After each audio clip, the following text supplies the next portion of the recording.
If you'd asked me years ago what made a home beautiful, I probably would have talked about furniture, color palettes, and design styles. I would have focused on what a home looked like. But over time, I've come to realize that some of the biggest home mistakes I've made have had very little to do with decor. In fact, many of my mistakes, as well as the mistakes I've seen other people make, stem from something deeper. Our mistakes come from how we think about our homes, because creating a beautiful home isn't really about buying the right things. It's about creating a space that supports your life, reflects who you are, and evolves with you over time. Today, I want to share 5 home mistakes that I wouldn't make again, not because they created unattractive rooms, but because they taught me important lessons about what truly makes a home feel graceful, comfortable, and deeply personal. Welcome back to Gracefully Lori.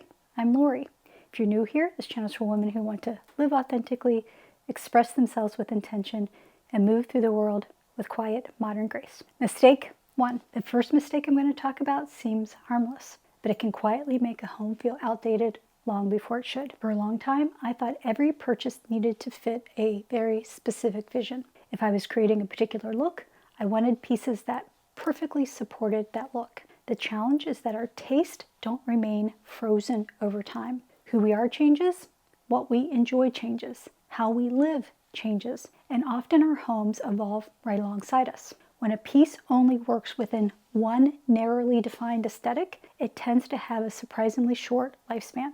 The room changes, your interests change, and suddenly that piece no longer feels quite right. What I've learned instead is the value of foundational pieces, pieces that can adapt. For example, a beautiful linen sofa, a classic wood dining table, a well-made chair. These pieces aren't trendy and they may not feel overly exciting, but their value lies in being the flexible foundation on which you can build style, variation, and visual interest. You can change artwork and accessories and introduce new colors and textures because that foundation remains strong. I found that some of the best purchases I've been happiest with over the years were not the most dramatic purchases. They were the most versatile ones because they allowed my home to evolve without requiring me to start over every time my mood or preferences changed. And ultimately, that's one of the lessons I've learned about home design. The goal isn't to create a room that perfectly reflects who you are today. It's to create a home that still serves you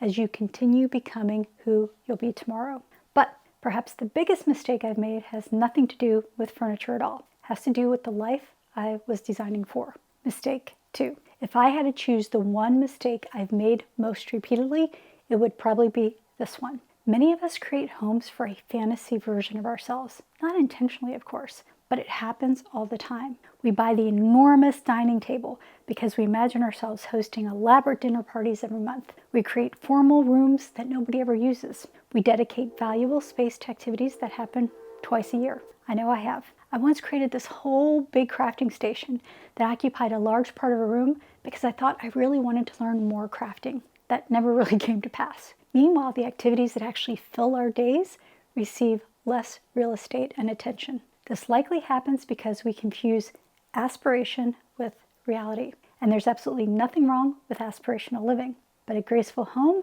must first support the life you're actually living. A home should feel good on an ordinary Tuesday afternoon, not just during holidays or when guests arrive or when everything is perfectly tidy. When I walk into a home, what interests me most is not how impressive it is, it's rather it seems to support the people who live there. Can they relax there? Can they gather there? Can they work there? Can they enjoy their lives there? Because the most beautiful homes I've encountered rarely feel staged. Instead, they feel lived in, and that distinction matters. A home should be designed around reality first and aspiration second. When you reverse that order, your home often begins serving an imagined future instead of a present life. And once we stop designing for fantasy versions of ourselves, another common trap becomes easier to recognize. Mistake 3. This next mistake feels safe, and that's exactly why so many people make it. There's a certain comfort in buying an entire showroom display. I've certainly done it. Someone else has already made the decisions. The colors coordinate,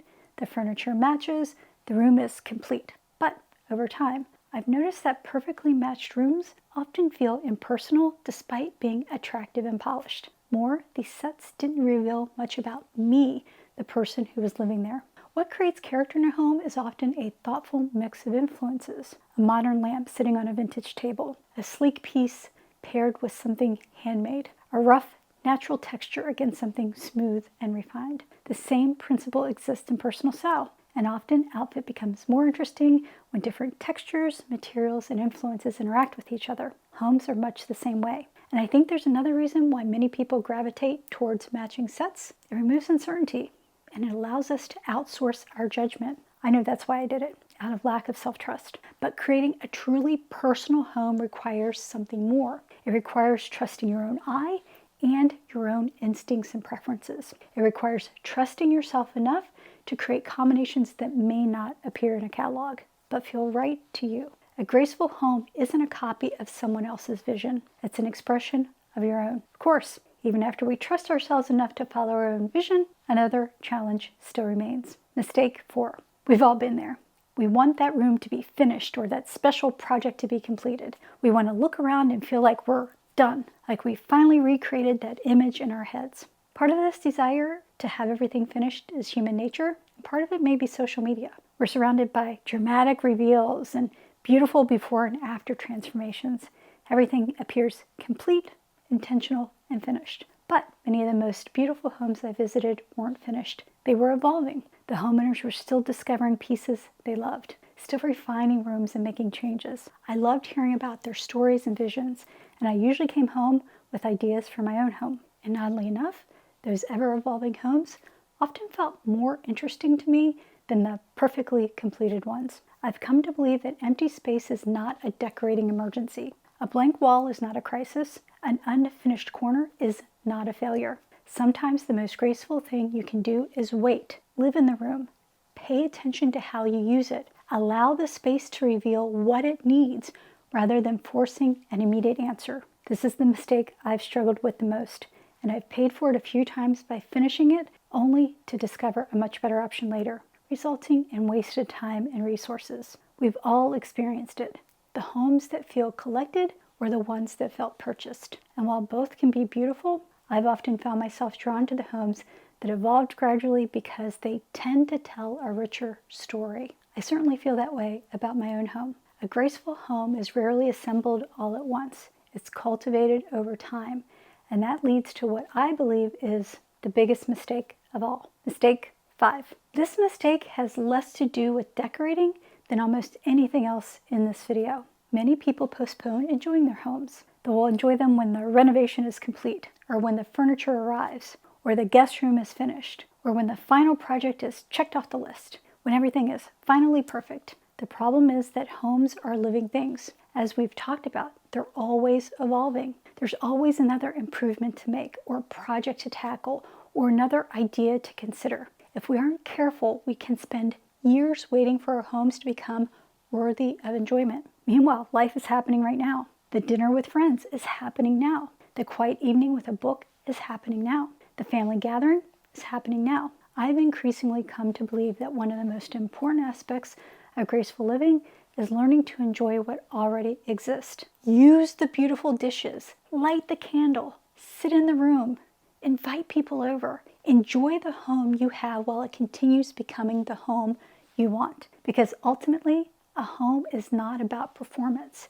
It isn't a showroom or a design project. It's the setting in which your life unfolds. And that life deserves to be lived before everything is perfect. When I look back at these 5 mistakes, they all stem from the same thing. The belief that a home is something we create once and then it's complete. But homes don't work that way.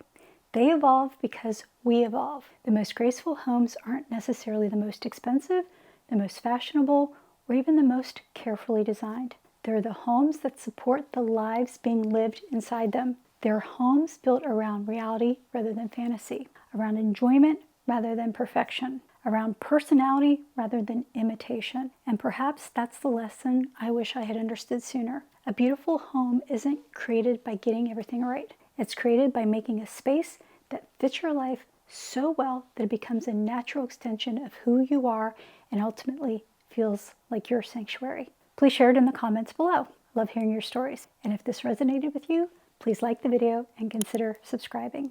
It helps other women find content that might be meaningful for them too. Until next time, my graceful friends.